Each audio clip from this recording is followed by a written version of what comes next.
Telangana CM Revanth Reddy రేపు మరోసారి Delhi వెళ్లనున్నారు. High command నేతలతో ఆయన భేటీ కానున్నట్లు తెలుస్తోంది.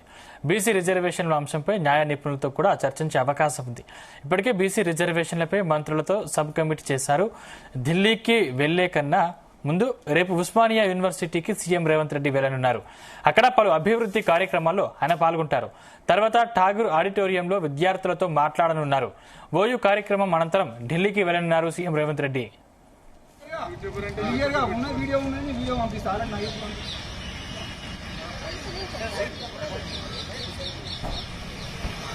రైట్, ఇది అంశానికి సంబంధించిన మరింత పూర్తి సమాచారం మా చీఫ్ న్యూస్ కోఆర్డినేటర్ రాధాకృష్ణ అందిస్తారు. రాధాకృష్ణ. Good evening Sandeep. తెలంగాణ ముఖ్యమంత్రి రేవంత్ రెడ్డి రేపు మరొకసారి ఢిల్లీ పర్యటనకు బయలుదేరుతున్నారు. సో రేపు ఉస్మానియా యూనివర్సిటీలో జరిగినటువంటి ఒక కార్యక్రమంలో పాల్గొన్న తర్వాత ఉస్మానియా యూనివర్సిటీలో ప్రోగ్రామ్ అయిన తర్వాత ఢిల్లీకి బయలుదేరి వెళ్తున్నారు.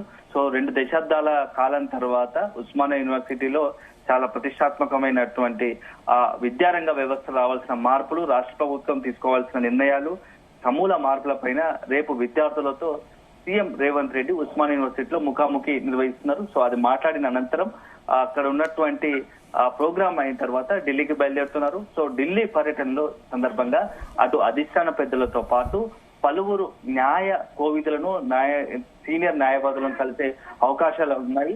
అయితే దీనికి కారణం ముఖ్యంగా స్థానిక సంస్థల ఎన్నికలకు సంబంధించి రాష్ట్ర ప్రభుత్వం ఇప్పటికే సెప్టెంబర్ మొదటి వారంలో స్థానిక సంస్థల ఎన్నికలు నిర్వహించాలని నిన్నటి కాంగ్రెస్ పార్టీ ఏర్పాటు చేసినటువంటి పిఏసీ మీటింగ్ లో దాదాపుగా తుది నిర్ణయం తీసుకుంది.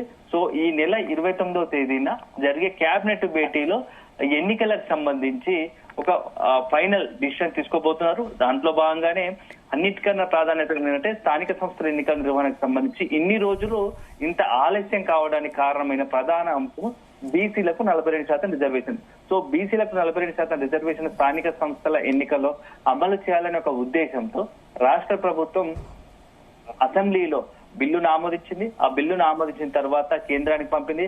దాదాపుగా కేంద్రం వద్ద 5 నెలలు అవుతా ఉంది. 5 నెలలు దాటింది, 6 నెలలకు కావస్తా ఉంది. ఇప్పటి వరకు కూడా కేంద్రం నుంచి అంటే రాష్ట్రపతి వద్ద ఇప్పటికీ పెండింగ్ ఉంది. దానికి సంబంధించి ఒక నిర్ణయం తీసుకోలేదు. సో అదొక అంశం. అయితే ఇక ఇటు గవర్నర్ వద్ద కూడా ఆర్డినెన్స్ పెండింగ్ లో ఉంది. సో రోజులు గడుస్తున్నాయి. అదే విధంగా స్థానిక సంస్థల ఎన్నికలకు సంబంధించి దాదాపుగా ఇప్పటి వరకు సంవత్సరన్నర కాలంగా కూడా ఈ కొత్త గ్రామ పంచాయతీకి సంబంధించిన ఎన్నికలు జరగాల్సింది. అవి వాయిదా పడుతూ వస్తున్నాయి. రిజర్వేషన్ అమలుతో ఆలస్యం అవుతా ఉంది. దీనికి తోడు పంచాయతీకి సంబంధించి కేంద్రం నుంచి రావాల్సిన నిధులన్నిటి కూడా పూర్తి స్థాయిలో కేంద్రం నుంచి రావాల్సిన, గ్రామ పంచాయతీకి రావాల్సిన నిధులన్నీ కూడా ఆగిపోయాయి. గ్రామాల్లో అభివృద్ధి కుంటుపడుతూ ఉంది. సో ప్రభావం అంతా కూడా పెరుగుతోంది రోజు రోజుకు.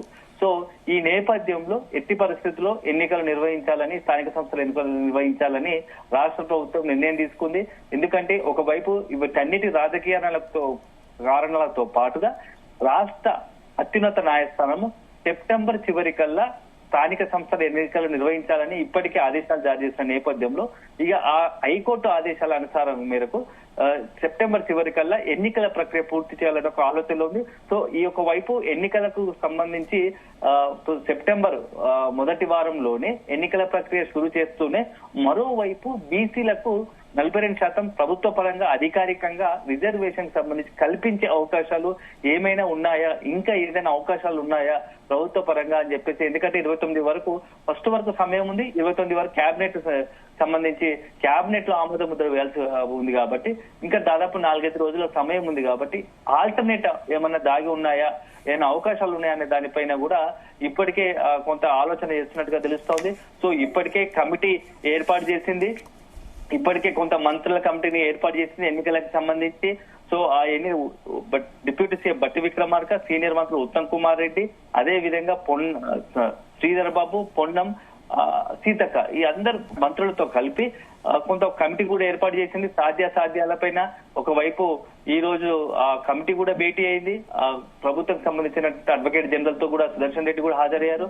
సో మొత్తంగా ఆ భేటీలో న్యాయపరంగా చిక్కులు లేకుండా, ఎలాంటి ఇబ్బందులు లేకుండా రాష్ట్ర ప్రభుత్వం రిజర్వేషన్లు బీసీలకు 42% అమలు చేసే అవకాశం ఉందా అనే దానిపైన సుదీర్ఘంగా చర్చించారు. సో చర్చించిన తర్వాత నెక్స్ట్ ఏం చేయాలి దానిపైన అడ్వకేట్ జనరల్ సహాయంతో ఎవరైనా ఢిల్లీకి సంబంధించిన సుప్రీంకోర్టు సీనియర్ న్యాయవాదులు, అదేవిధంగా కాంగ్రెస్ పార్టీకి సంబంధించినటువంటి సీనియర్ న్యాయవాదులకు సంబంధించి గతంలో ఇలాంటి కేసులు, అదేవిధంగా సుప్రీంలో కాంగ్రెస్ పార్టీ తరఫున పోరాడే ఏదైతే పోరాడే ఉన్నటువంటి న్యాయవాదాలు కోరితే బాగుంటుందని ఒక ఉద్దేశంతో ఈ రోజు భేటీ జరిగింది. సో ఒక నిర్ణయం కూడా తీసుకోబోతోంది. ఆ కమిటీ కూడా ఫైనల్ గా కొంత అన్ని ఆలోచనలకు సంబంధించి మొత్తంగా బీసీలకు 40% రిజర్వేషన్ అమలు విషయంలో కొంత న్యాయ కోవిద సలహాలు తీసుకునే అవకాశం కనబడుతుంది. సో ఈ నేపథ్యంలో సీఎం రేవంత్ రెడ్డి కూడా రేపు ఢిల్లీకి వెళ్లి ముఖ్యంగా స్థానిక సంస్థల ఎన్నికలకు సంబంధించి పెద్ద ఎత్తున ఒక ఎజెండాతోనే రేపు ఢిల్లీకి వెళ్తున్నారు. ఢిల్లీలో అభిషేక్ సింగ్ మను సహాయంతో అతను కొంత గైడ్ తీసుకొని అతని సహాయంతో సుప్రీంకోర్టు సీనియర్ న్యాయవాదులు ఇతరత్ర మొత్తంగా కూడా, ఎందుకంటే 2 అంశాలు దాగి ఉన్నాయి. ఒకవైపు ఏమో 90 రోజుల గడువులోపే రాష్ట్రపతి బిల్లులకు సంబంధించి ఆమోద ముద్ర తెలపడం, లేకుంటే తిరస్కరణకు సంబంధించిన కారణాలను ఎత్తి చూపడం ఇది చేయాల్సి ఉంది. సో ఇప్పటికైతే రాష్ట్ర ప్రభుత్వం ఏదైతే బీసీలకు సంబంధించి రిజర్వేషన్ బిల్లు ఉందో అది దాదాపు కేంద్రం దగ్గరకు వెళ్లి 5 నెలలు కావస్తా ఉంది. 5 నెలల గడువు దాటింది కాబట్టి ఖచ్చితంగా ఒక నిర్ణయం తీసుకోవాలి. ఒకవైపు దీనిపైన కూడా సుప్రీంకోర్టుకు వెళ్తే ఏమైనా అవకాశం ఉంటుందా, సుప్రీంకోర్టులో కనుక త్వరితగా ఈ వారం 10 రోజుల కేసు ఫైల్ ఏమన్నా విచారణ వస్తే ఏమన్నా సానుకూలంగా ఫలితం వస్తుందా అనే ఒక ఆలోచన కూడా రాష్ట్ర ప్రభుత్వం ఉంది. సో దానిపైన కూడా సీఎం రేవంత్ రెడ్డి రేపు కొంత సీనియర్ న్యాయవాదుల సలహాలు తీసుకునే అవకాశం కనబడుతూ ఉంది.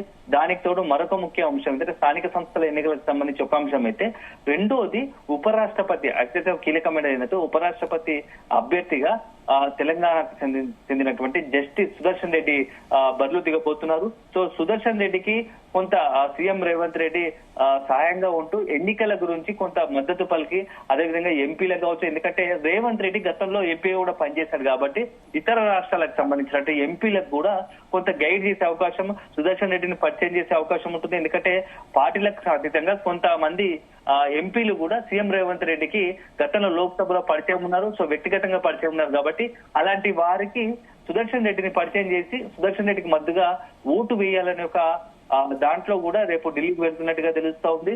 సో 2 అంశాలతోనే రేపు ఢిల్లీకి వెళ్ళబోతున్నాడు.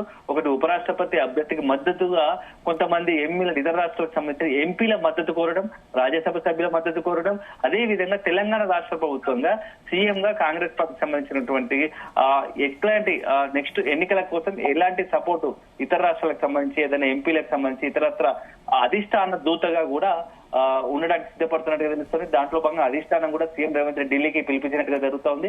సో మొత్తంగా 2 అంశాలపై సీఎం ఢిల్లీ టూర్ ఉండబోతోంది. ఒకటి స్థానిక సంస్థల ఎన్నికలపై సీనియర్ న్యాయవాదులతో సంప్రదింపులు జరపడం, వాళ్ళ సలహాలు తీసుకోవడం ఒకటైతే, ఉపరాష్ట్రపతి అభ్యర్థిగా ఉన్నటువంటి సుదర్శన్ రెడ్డికి మద్దతు కూడగట్టే ప్రయత్నం, ఇతర ఎంపీలకు సంబంధించి డైరెక్ట్ గా నేరుగానే అవసరాన్ని బట్టి సీఎం రేవంత్ రెడ్డి మాట్లాడి సుదర్శన్ రెడ్డికి మద్దతు కోరడం అనే దానిపైనే ఢిల్లీ వెళ్తున్నట్టుగా తెలుస్తా ఉంది. సందీప్. Thank you Radhakrishna.